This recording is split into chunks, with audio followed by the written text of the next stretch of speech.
হাহিলে তুমি মুকুতা মনিষৰে দুচকু ভৰিলেও মন নভৰে। হয় বন্ধুসকল, মন ভৰক বা নভৰক হাঁহি থাকিব লাগে। বন্ধুসকল, মোৰ গান স্পৰ্শ চেনেললৈকে আপোনালোকক সদায়কে স্বাগতম জনাইছোঁ। হাঁহি আজিকালি দেখা পোৱা গৈছে যে মানুহবিলাকে হাঁহিবলৈ পাহৰি গৈছে। ব্যস্ততাই বা অন্য কাৰণতে হওক হাঁহিবলৈ মানুহে পাহৰি গৈছে, হাঁহিবলৈ নিবিচাৰে। বন্ধুসকল, এটি সুন্দৰ জীৱন যাপন কৰিবলৈ হ'লে হাঁহিটো খুবেই প্ৰয়োজন, মুখত হাঁহি লগাটো খুবেই প্ৰয়োজন। আজিকালি মানুহৰ ব্যস্ততাই মানুহক হাঁহিবলৈ পাহৰি পেলাইছে। পাহৰি গৈছে মানুহে যে হাঁহি থাকিলে শৰীৰ সুস্থ কৰি ৰাখিব পাৰি। মই ভাবোঁ কিছুমান মানুহে কিজানি পাহৰি পেলাইছে যে তেওঁ কেতিয়া প্ৰাণ খুলি হাঁহিছিল। হয়তো বহুতে মনতেই নাই কিজানি কেতিয়া তেওঁলোকে প্ৰাণ খুলি হাঁহিছিল। হাঁহি জীৱনৰ মহৌষধ। আপুনি যদি মন প্ৰাণ খুলি হাঁহিব পাৰে, অকল স্বাস্থ্যই নহয়, ই মানসিকভাৱেও আপোনাক সবল কৰি ৰাখিব পাৰে।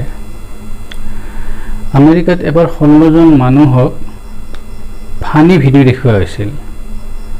ভিডিঅ'বোৰ চোৱাৰ পিছত তেওঁলোকে খুব হাঁহিছিল। তাৰ পিছতে তেওঁলোকৰ পৰীক্ষা কৰা হৈছিল।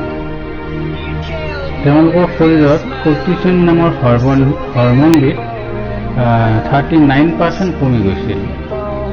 এড্ৰেনালিন নামৰ হৰমনবিধ খং আৰু উত্তেজনা বৃদ্ধি কৰা হৰমন, এয়াও 90% কমি গৈছিল। গতিকে বন্ধুসকল চাওক, হাঁহিলে কিমান আপুনি ভালদৰে থাকিব পাৰে বা শৰীৰৰ বেমাৰ আজাৰ কিমান নাইকিয়া কৰিব পাৰে।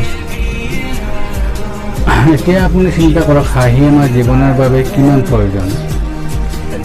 আপুনি যদি এবাৰ প্ৰাণ খুলি হাঁহে, তেন্তে আপোনাৰ শৰীৰৰ পেশীবোৰ 45 মিনিটলৈকে ৰিলেক্স হৈ যায়। আমি হাঁহি থকাটো আমাৰ আত্মাই বিচাৰে। আমি হয়তো হাঁহতে বহু সময় ল'ব পাৰে, কি হয় আমি নাহাঁহোৱে আজিকালি, পাহৰি গৈছোঁ হাঁহিবৰ কাৰণে। কোনোবাই কিবা ক'লেও গুৰুত্ব নিদিওঁ, নিজক লৈ ব্যস্ত হৈ থাকোঁ। গতিকে বন্ধুসকল, সাহস আনকো হহুৱাওক। Laughter is the language of soul. হাঁহিলে ভাগৰ আৰু মানসিক অশান্তিও দূৰ হয়। বহুতো মানুহে অশান্তিত ভুগি থাকে। ব্ৰেকআপ হোৱা, চাকৰিত প্ৰমোচন নোহোৱা, ব্যৱসায়ত লোকচান, এইবোৰ কাৰণতে মানুহে মানসিক অশান্তিত ভুগি থাকে।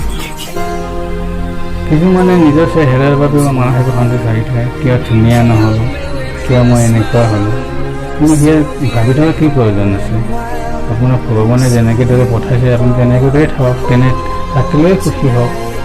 মানুহৰ ধুনীয়াইটো একো কাম নিদিয়ে, গুণেহে আপোনাৰ জীৱনৰ উন্নতিৰ জহলা বগাই লৈ যাব পাৰে।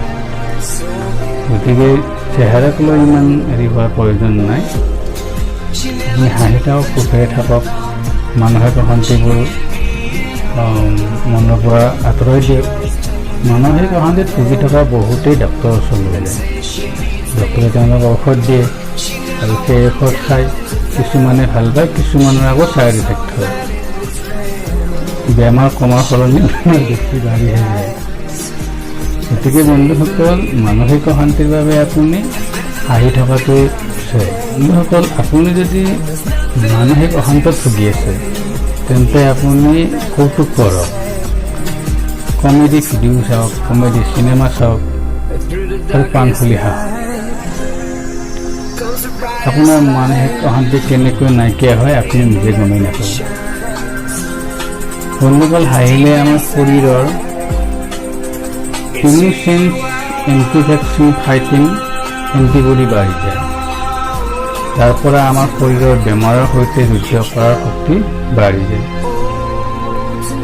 হাঁহিলে আমাৰ ৰক্ত সঞ্চালন নিয়মীয়া হয় আৰু হাঁহিলে আমাৰ কলিজাৰ সুন্দৰ এক্সাৰচাইজো হয়। হাঁহিলে আপোনাৰ ব্লাড প্ৰেছাৰো নিয়মীয়া হ'ব। হাঁহি থাকিলে হাৰ্ট এটেকৰ সম্ভাৱনাও বহুত কমি যাব। বন্ধুসকল, হাঁহি থাকিলে বহুতো বেমাৰবোৰ হাত সাৰি থাকিব পাৰি। হয়তো এটা ব্যায়াম বুলিয়ে আপুনি ক'ব পাৰে। আপুনি যদি দিনত 1 ঘণ্টাও হাঁহে, আপোনাৰ শৰীৰত 400 কেলৰি কমি যায়। যাৰ পৰা আপোনাৰ শকত শৰীৰটো লাহে লাহে আকৰ্ষণীয় ৰূপলৈ পৰিৱৰ্তন হয়। গতিকে হাঁহি থাকক আৰু শকতখিনিয়ে ক্ষীণোৱাৰ চেষ্টা কৰক। যদি আপুনি শকত হোৱাৰ পৰা বাচি থাকিব বিচাৰে, এতিয়া আকৰ্ষণীয় শৰীৰ বিচাৰে, তেন্তে প্লিজ হাঁহি থাকক। বন্ধুসকল, হাঁহিলে টোপনিও ধুনীয়া হয়।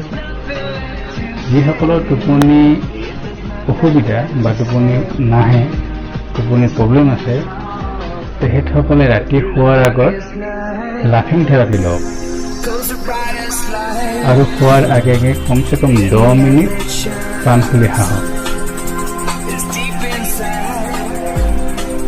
আপোনাৰ হাঁহি কৰাৰ মুখখনেও আপোনাৰ ব্যক্তিত্বৰ ওপৰত প্ৰভাৱ পেলায়। আমি